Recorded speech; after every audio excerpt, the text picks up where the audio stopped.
BlackRock is a financial giant. It's the largest investor on planet Earth with over $9 trillion in assets.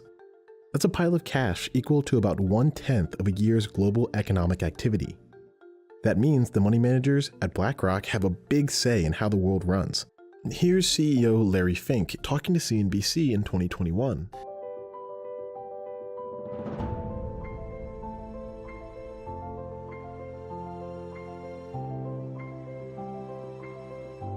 BlackRock is indeed influential. In the US, it owns at least 5% of most major companies. That gives the firm lots of voting power to determine how public businesses operate. BlackRock rose to the top of the financial system in a short span of time. After its IPO in 1999, its stock has increased 7,539%. Here's how BlackRock shot to the top of the financial industry.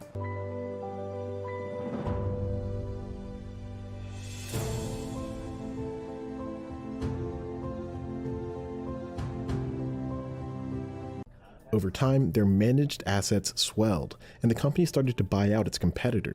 Just 3 companies dominate the ETF market. BlackRock is by far the largest, with roughly a 35% market share of domestic market. The next 2 are Vanguard and State Street. More than 80% of all assets invested over the past decade have gone to one of the big 3. BlackRock today is positioning itself as a socially conscious voice of the financial industry. You might hear their leadership talk about ESG. One of the central components of BlackRock's plan is to issue funds with stricter ESG standards on business conduct.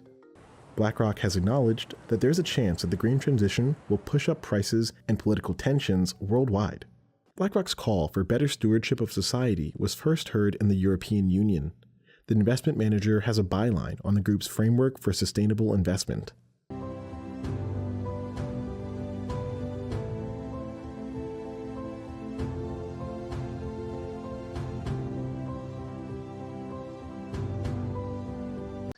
In past times of crisis, the Federal Reserve System has asked BlackRock for help managing funds.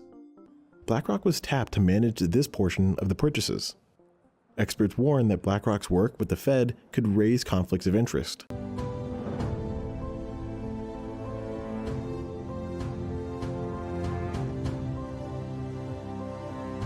The company is now searching for new sources of yield.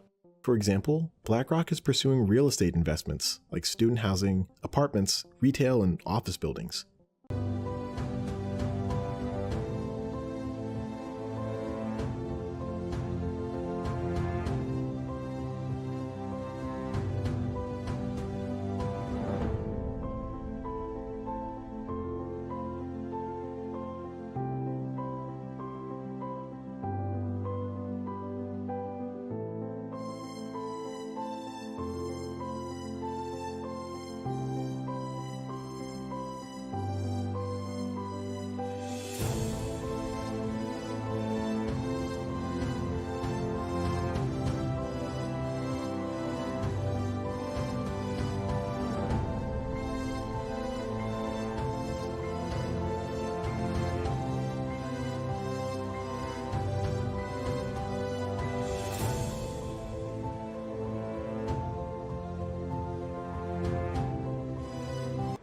BlackRock is focused on the long term.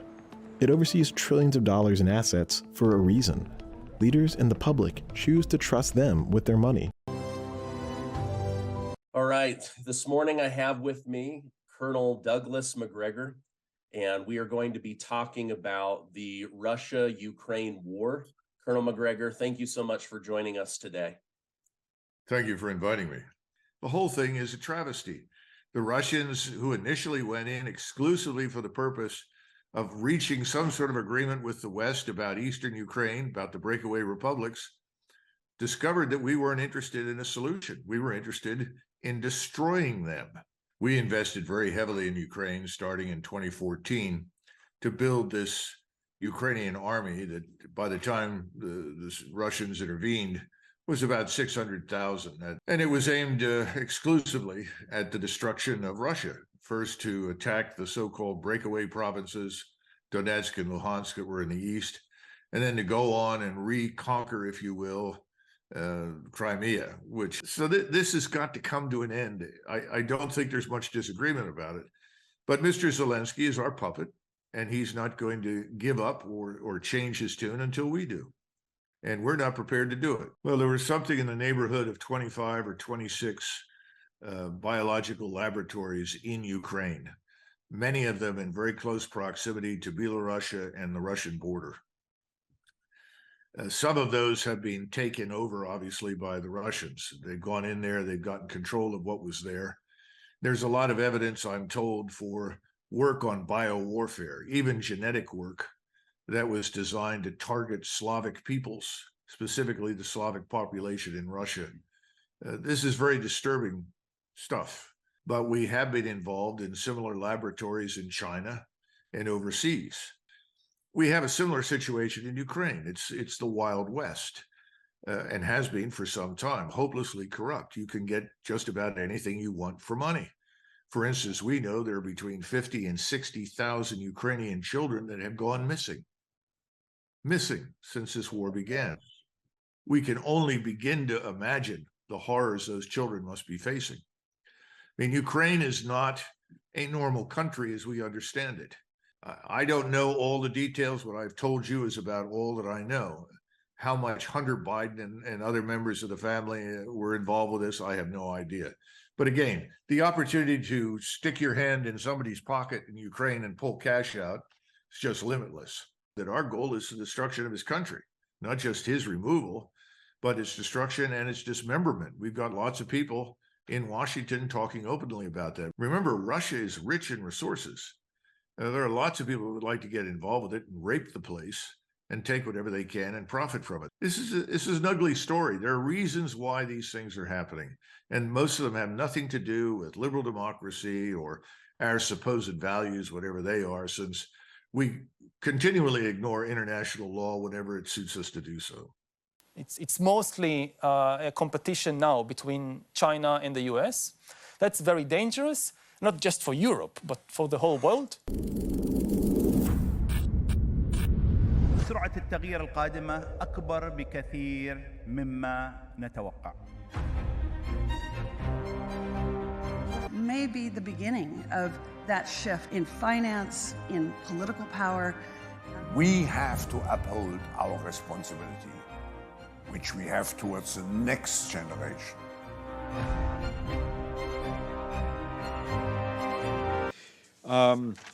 This afternoon, the Secretary General and Klaus Schwab, the founder of the World Economic Forum, will witness the signing of a memorandum of understanding on a strategic partnership between the UN and the World Economic Forum, which outlines areas of cooperation to deepen engagement between the two institutions and to jointly accelerate the implementation of the 2030 Agenda.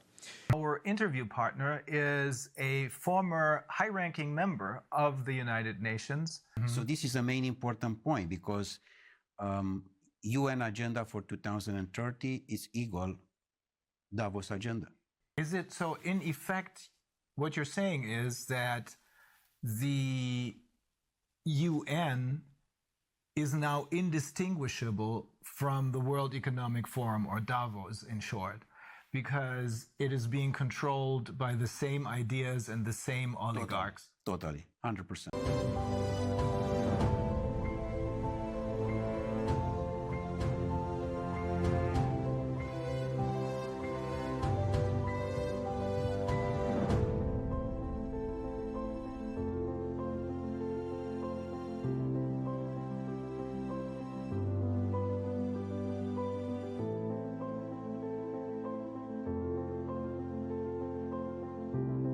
In September 2015, the member states of the UN adopted the 2030 Agenda and its 17 Sustainable Development Goals. Among the 17 goals that have been identified are those relating to poverty, education, energy, gender equality, environmental conservation, responsible consumption and production, and the fight against climate change. Greed is coming from a small part of the people. Call it today, okay, the globalists. They don't like to you or to your life to be beautiful, to be harmony. They like just the black, the whole, the system which you have to be under control. That is the tragic reality that we see today in this world. And so when we look at the topic of the rise of one world religion, I believe that there is an existing religion that is ready to be as a shell for something new that is being injected into it. And I'm talking about the Catholic Church. And the word Catholic means universal. It means it belongs to everyone. In 2019, there was a visit of the Pope to Abu Dhabi in the United Arab Emirates, and the Pope and the Grand Imam signed historic pledge of fraternity.